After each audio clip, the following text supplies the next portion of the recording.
ফোনটা তো আমাকে করছে কন্টিনিউ, ফোনটা তো আমাকে করছে কন্টিনিউ। আমার ব্যাগটা তোমার বাড়িতে আছে, ব্যাগটা তোমার ব্যাগ আমার বাড়ি নেই, তোমার ব্যাগ আমার বাড়ি নেই। আর তুমি কি ভাষা দিলে খানকি ভিত্তি করছে মানে? খানকি ভিত্তি ওই বাড়িতে হচ্ছে তাই বলেছিল ওরা।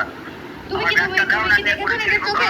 বলে দিলাম তুমি কি নিজের চোখে দেখেছো? জানো হয়ে গেছে, মহিলা পুলিশ ডাক্তার আমি ডাকবো, ব্যারাকপুর পুলিশ ডাক্তার আমি ডাকবো। না তুমি কি নিজের চোখে দেখেছো? আমার ব্যাগটা দিতে বলেছি। তারপরে যথারীতি ওই ছেলেটার সাথে কথা বলে প্রমাণ টমাণ জোগাড় করে যে হ্যাঁ ছেলেটাই উঠেছিল। তারপরে ছেলেটা নিজের মুখে স্বীকারও করে যে হ্যাঁ আমি উঠেছিলাম বোন। তখন আমাকে বলছে বোন আমি উঠেছিলাম, কিন্তু আমি তোমার ভিডিও করতে উঠিনি, তোমার বান্ধবীর ভিডিও করতে উঠেছিলাম।